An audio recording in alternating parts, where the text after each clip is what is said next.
Mali, when only the other time I think we had a diplomatic spat. Then I don't know, people will learn to be patriotic so that even if I am a Luo in Kenya and there are Luos in Uganda, when they are making a mistake, when they are causing damage to our country, I must stand up and say, you Luos in Uganda, you are wrong.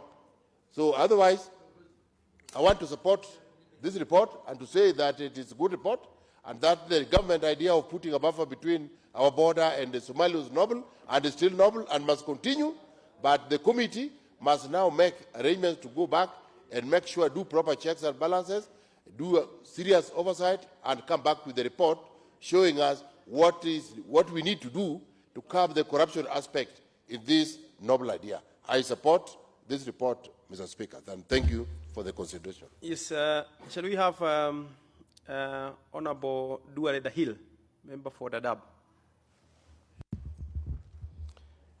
Thank you very much, Mr. Speaker, for giving me the chance to contribute to this report. And Mr. Speaker, from the outset, I want to oppose this report. Let me say that as a country, we border several countries, including Somalia, and Somalia is a neighboring state. We are not at war with Somalia. We have Shabab and terrorists, and terrorism is a global issue. And I want to say that I'm really shocked that our government is thinking of putting a physical border between us and Somalia, while the issue itself is ideological. Shabab is an ideological issue, cannot be fought through building walls. And I want to say that Somalia is a member of AU, Somalia is a member of IGAD, just like our country. We have refugees from Somalia and Kenya, both in urban places and in camps, like in my sub-county. We have Kenyans working in Somalia, close to 50,000 Kenyans working in NGOs, hospitality industry. We have air link with Somalia, we have sea link with Somalia, and I'm really surprised that the only border land we have with Somalia is closed up to now, and the government is even thinking of a measure of putting a wall. Globally, where walls are, I'll give you an example. The border between Gaza and other Palestinian territories and Israel is about 680 kilometers. That border costs about 2 billion shillings, $2 billion to maintain. This government does not have resources of that magnitude. And I cannot understand in my mind how our government, when there are so many other challenges, the problem of Al-Shabaab, for example, as I said, is an ideology. And it can be fought through ideological ways. And we could invest that resource in building roads and other infrastructure that will have really addressed the issue of Al-Shabaab. Now, I want to say that the continued closure of the Kenya-Somalia border has affected this country very adversely. I will give you an example. I hail from Garissa County, the Dadaab sub-county, which is bordering Somalia directly.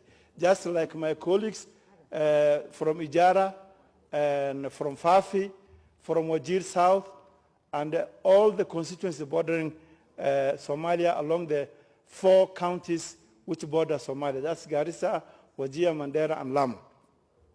Now these 4 counties have really suffered because the border between Kenya and Somalia is officially closed. Now, even though Somalia has been lacking a central government for a long time, there are people who live on both sides of the border, and people who are living and thriving on trade. Now, the closure of the border for the last 10 years, what has been the result? The result of this closure has been mass migration of the population of those counties to the other parts of Kenya, to the extent that we are actually having nature abhors vacuum. So people are feeling those areas coming from the other side.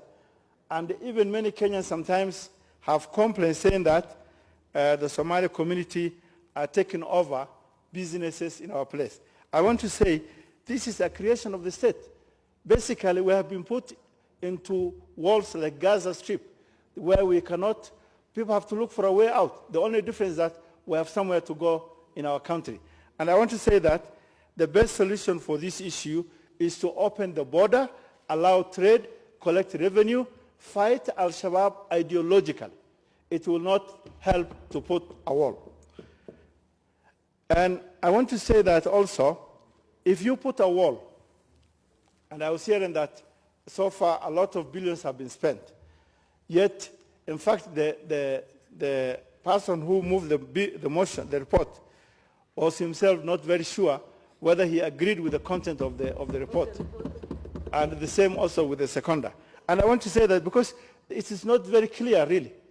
I cannot understand how our security managers in this country cannot advise our government on what to do. We are leaders from that area. We have been affected by Shabaab more than any other community in this country. In Garissa County, we had 148 Kenyans massacred. In Lamu County, you remember what happened at Mpeketoni. In Mandera, you know the bus incident where over 60 people were massacred. The Kware also in Mandera, all those. We have had serious problem with teachers and other civil servants.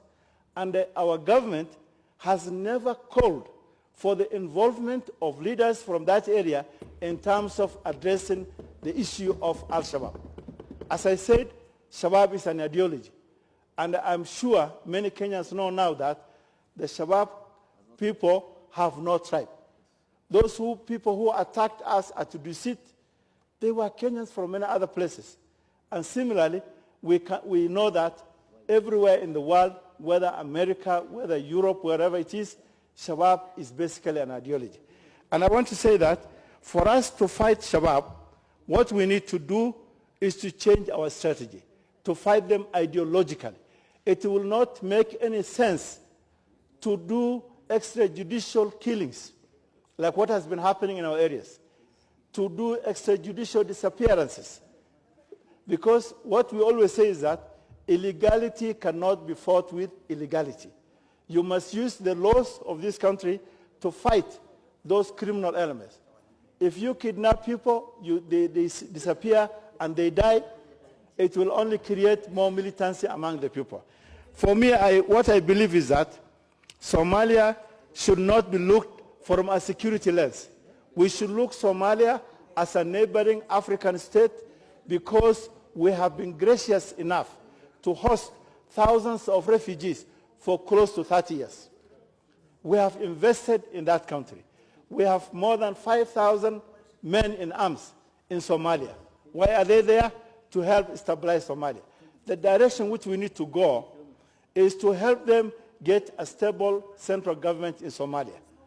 It is not worth to put up a wall because even right now, when you listen to the news, the border between Mexico and the US, you know right now, the current government desires to put up that wall.